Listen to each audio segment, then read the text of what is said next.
ग्राम रोजगार सेवकों ने मुलाकात की मुख्यमंत्री योगी आदित्यनाथ से अपनी समस्याओं के हल के लिए जंतर मंतर पर, लेकिन वहां पे भी मुख्यमंत्री योगी आदित्यनाथ ने महज उनका ज्ञापन ले लिया, लेकिन उनका जो रुख था वो सकारात्मक नजर नहीं आ रहा था। ग्राम रोजगार सेवकों का साफ तौर पे ये कहना है कि उनकी स्थिति ऐसी आ चुकी कि आए दिन जो ग्राम रोजगार सेवक हैं उनके जीवन का अंत हो रहा है। कारण रहा है कि आर्थिक तंगी से ये सभी ग्राम रोजगार सेवक जूझ रहे हैं और ऐसे में ग्राम रोजगार सेवकों की स्थिति और ज्यादा बिगड़ती चली जा रही है। हर जगह पे महज इनका ज्ञापन ले लिया जाता है, इनकी समस्याओं को सुन लिया जाता है और इन्हें आश्वासन दे दिया जाता है, ना कि इनकी समस्याओं का हल किया जाता है। और इस तरह में देखने को मिला कि ग्राम रोजगार सेवक संघ ने एक रणनीति बनाई है कि गोरखपुर में एक धरना प्रदर्शन किया जाएगा और इसी के साथ ब्लॉक स्तर पे सभी बैठ के चल रही हैं और उसके बाद राजधानी लखनऊ में भी विधानसभा चुनाव के पहले प्रदर्शन किया जाएगा। इन सेवकों का साफ तौर पे यही कहना है कि जब भी कोई भी चुनाव आता है तब नियमावली की बात होती है, आउटसोर्सिंग संविदा कर्मचारियों की समस्याओं की हल की बात होती है, लेकिन चुनाव खत्म होते ही सारी बातें भी खत्म हो जाती है, सारे दावे भी नीचे झुक जाते हैं और कोई भी समस्या का हल नहीं होता है। इस विषय पर ज्यादा जानकारी देते हुए प्रदेश अध्यक्ष कुलदीप द्विवेदी ने क्या कुछ बताया, आप भी सुनिए। इसी के साथ जंतर मंतर पे क्या कुछ हुआ वो उसकी भी जानकारी दी। कुलदीप जी, हमारे चैनल अटल टीवी पे बहुत बहुत स्वागत है। धन्यवाद आपका। कुलदीप जी, जैसा देखने को मिला कि लगातार मनरेगा कर्मियों की, ग्राम रोजगार सेवकों की आवाज को उठाया जा रहा है, लेकिन शासन प्रशासन बिल्कुल भी ध्यान नहीं दे रहा है। ऐसे में देखने को मिला कि आपके द्वारा मुख्यमंत्री योगी आदित्यनाथ से भी जनता दरबार में मुलाकात की गई, लेकिन उनका भी रुख कुछ ठीक नजर नहीं आया। तो क्या कुछ हुआ था वहाँ पे और आपका क्या कुछ कहना है इन सारी चीजों पे? देखिए, हम लोग माननीय मुख्यमंत्री जी के जनता दरबार में गए और जनता दरबार में हमने अपना ज्ञापन माननीय मुख्यमंत्री को दिया जी।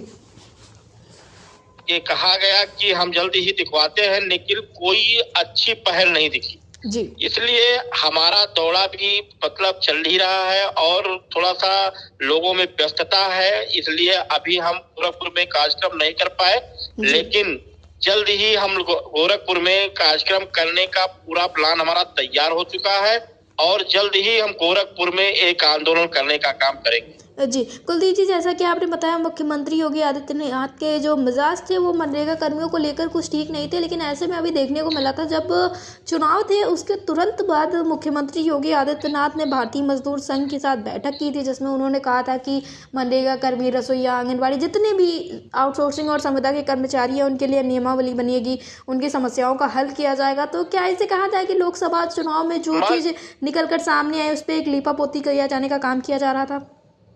बिल्कुल, माननीय मुख्यमंत्री जी जब जनता दरबार में लोगों को सुन रहे थे तो भीड़ बहुत ज्यादा थी, इसलिए केवल मेरी ही नहीं किसी की बात भी मतलब केवल ज्ञापन लेने मतलब कागज लेकर के कार्रवाई की बात की सबसे कह रहे थे जी। इसलिए उनको कहीं जाना भी था जी। लेकिन इससे पहले भी जब चुनाव चल रहा था तो चुनाव में भी एक माननीय मुख्यमंत्री जी से घोषणा हुई थी कि सभी संविदा कर्मचारियों की एक नियमावली बनाएंगे, लेकिन नियमावली केवल चुनाव के समय में ही आता है और चुनाव जब खत्म हो जाता है तो नियमावली गायब हो जाती है जी।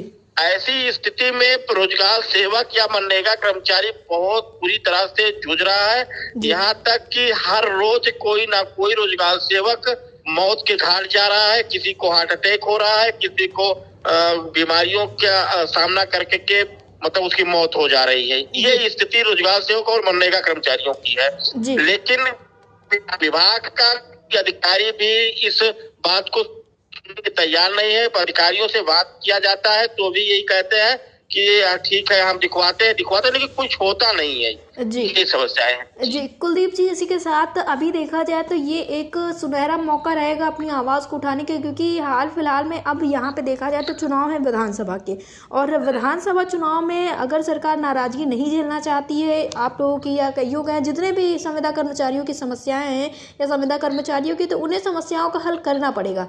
तो कहा जाए तो विधानसभा चुनाव के पहले आप लोग का एक बड़ा कदम उठाना बहुत जरूरी है। मैं तो कदम उठाने के लिए हमारा संगठन भी उस पर तैयार है। हम लोग हर जनपद का दौरा भी कर लिए, पूर्वांचल का लगभग दौरा लगभग कंप्लीट होता जा रहा है जी। और अभी विधानसभा का सत्र भी चलने वाला है, उसमें भी हम अपने साथियों से वो करेंगे कि जहाँ जिसके संबंध है वो उनके माध्यम से अपना वो काम करें।